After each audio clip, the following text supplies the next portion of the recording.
Hey guys, George at SoundTraxx here. This week we're going to talk a little bit about the SoundTraxx sound selection process. How do we get the right sounds for our locomotives when we're ready to put in a SoundTraxx decoder? Well, we're going to talk about that today, so let's get started.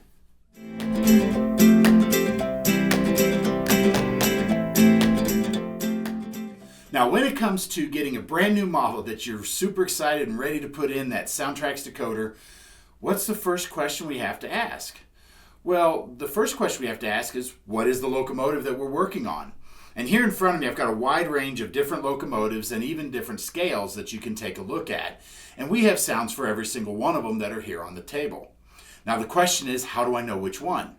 So for starters, I'm going to go ahead and look at this GEVO that's right here on the table in front of me. This is an Intermountain Tier 4 GEVO that will use a 21 pin, but we'll get into that in just a second.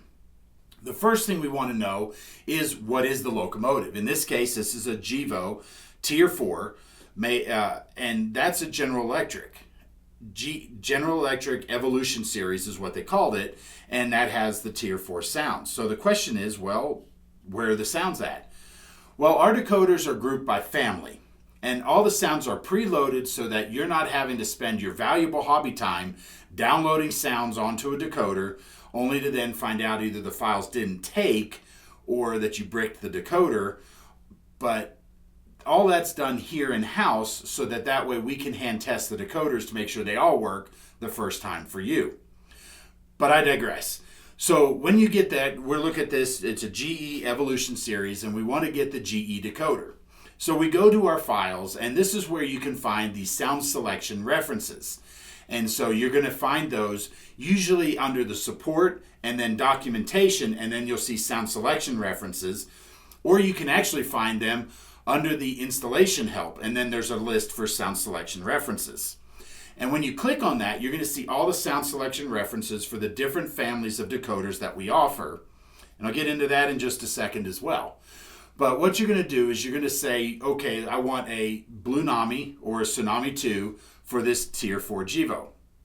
And so you go through, you see the list, and you see GE, and you say, well, wait, these GEVO locomotives are actually a GE locomotive. So you click the GE sound selection reference, and you'll see the list of all the 44 different air horns that are to choose from, the 9 different diesel prime movers that we have that are in the GE sounds, and you'll notice that the GE Tier 4 is actually there. So that way you can actually go in and get the proper sounds for your locomotives. Now, when it comes to any locomotive that you decide, you're going to want to go in and do a little bit of research to find out what it actually had. So in the case here, for example, of this F40PH, we're going to go ahead and look it up and find out that this actually has an EMD 16-cylinder 645 turbo.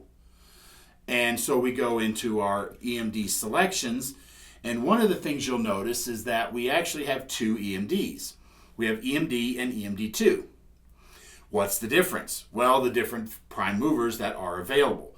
Most of the most common ones that you're going to find in any of the locomotives that are here on the table or in your library are actually going to be found on the original EMD. And that's where you're going to find the 16-cylinder 645 turbo prime mover that would be appropriate for the F40PH. It's the EMD 645 turbo. You'll see also on that list, you'll see the dual 567s for the E units. You'll see the turbo 567s for things like the GP20s, GP30s and such, GP35. You'll also see that there's the SD70 ACE, that's 710 G3T2. So those decoders are not necessarily specific to an era, but yet the wide range of the EMD catalog. Now, the EMD2 are some of the more obscure, unique sounding versions of those prime movers. For example, the 12-cylinder 567 kind of sounds more like an ALCO to me, with that lumping or that loping sound that you would get, that you would expect out of an ALCO. But there's other ones, such as the 20-cylinder 645 turbo, which is unique to the 45 series, such as the SD45s, SDP45s, FP45s, and so forth. That 20-cylinder was apparently maintenance nightmare, and so it didn't last long, and they didn't use it very often. It was just on the 45 series, but that's where you're going to find it. So the EMD2, we thought it would be fun to play on the EMD nomenclature by calling it an EMD-2, but so many people get fixated on the -2 that they think their GP38-2s have on the -2. It's actually just a second collection of the EMDs.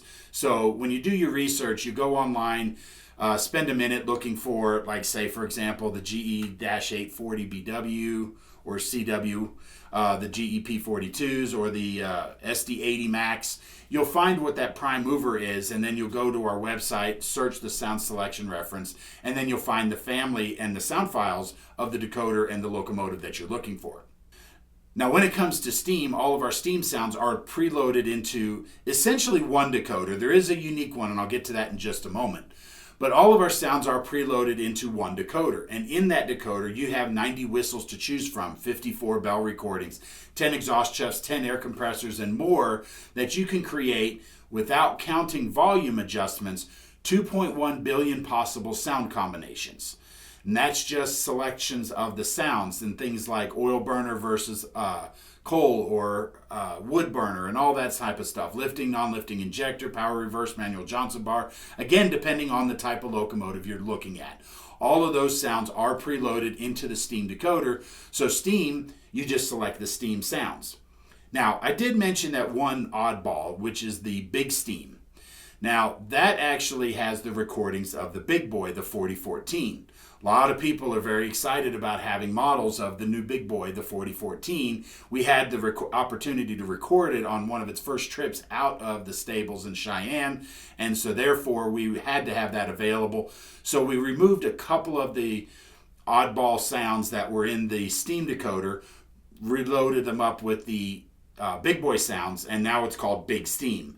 So to differentiate it, we also set the CVs to default to those sounds that were unique to the big boy, including the articulated exhaust chuff, the big boy whistle, the big boy bell, the big boy air compressor, and so forth, so that way, that's the unique part of it. However, all the other sounds are pretty much there. Again, you can check out the sound selection reference. So as I mentioned, we have 2.1 billion possible sound combinations when it talks to Steam. And again, that 2.1 billion doesn't factor in the big boy sounds. But once you factor in all the diesel sounds, that adds an additional 809,000 for approximately 2.2 billion possible sound combinations that you can create with all of our decoders once you factor in electrics as well, which I don't have actually sitting here on the table.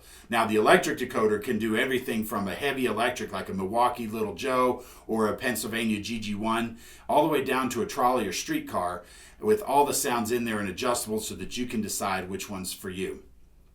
Now, once you pick all of the sounds and you know what sound files you're looking for, the next question you're going to look for is what flavor. Now, as I mentioned, most of what we're talking about so far when it comes to sound selection has to do with the Tsunami2 and the Blunami decoders. We also do have an Econami, which is a budget sound system. Think of it as an economy Tsunami, aka Econami. But this, pun intended, doesn't have all the bells and whistles that you're going to find in the Tsunami2 and Blunami. There are some features that are left out, and of course a very pared down sound selection list. But it may have the sounds you're looking for example, the EMD 567 for an F7, the F40PH is there, and also you'll see a 710 sound in there on the diesels, as well as an ALCO and a GE for the P42s and the -8s. So you do have some selections in there, so you may take a look at it, but you are relegated to 5 prime movers, 16 whistles or horns, and you have 4 exhaust chuffs on the Steam version. So it is still a very good decoder. It's a very apt decoder, but if you're just looking for just very generic sounds, you just want to have it make noise, Econami may be the way to go. If you want specific sounds, then you want to go Tsunami2. Now, once you select the family that you're wanting, then the next question, of course, is which board format. And we have many different board formats to try to help make the installation a lot easier. For example, these Bachmann engines here, we have a BH2, which is designed to fit right in the tender in place of their original circuitry, and you don't need resistors for LEDs. We also have a BH1, which fits in the Bachmann F7s and other of the Bachmann sound value style locomotives that you can check. We have a Next 18, which fits in a lot of small N-scale stuff, which I don't have on the table, but you could fit the Next 18 into this N-scale Steam. You could also fit our TSU or Blue 1100 into the N-scale Steam. So we do have a wide range of different formats that will help you get into the models that you're looking for.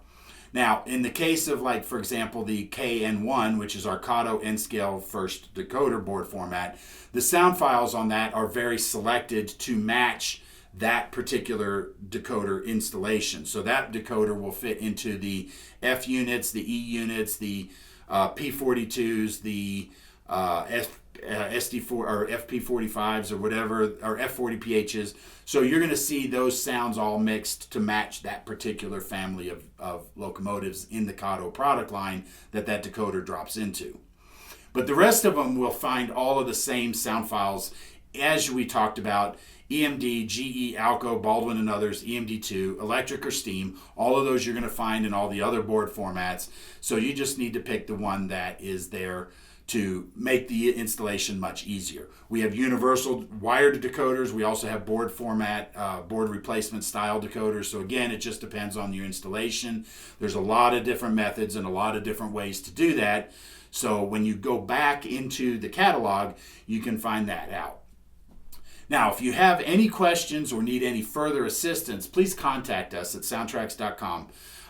Go and fill out a contact request, or you can send us an email to support@SoundTraxx.com. Let us know what you're working on. Try to know the locomotive model and the make, who makes it. For example, an Atlas model may have a lot different installation than, say, an Athearn model of a similar make. So you want to make sure you know what model you're working on and what decoder or who made the model, so that way we can help you select the best decoder for your installation. But again, we are here to help. We want to make this fun and enjoyable for you, so we take out as much of the technical aspect of it as we can and give you just a finished decoder that you can just install, put on the track, and start running trains. So guys, I hope this has been helpful for you. I know it's a lot of discussion, but it's a lot of great information to get out there. If you have any questions, again, email us or call us at the office, and we'll be happy to help answer anything we can. And don't forget to check out those sound selection references so you'll see the sounds that we have. And if you're not sure, if you can't find one there, like, say, for example, does anybody know where the Galloping Goose lives? If you can't find it, let us know. We'll help you and be there with you, so that way you can rest easy knowing that you've got the right sounds for your model. That's it for us this week, guys. Thanks for watching. We'll see you next time.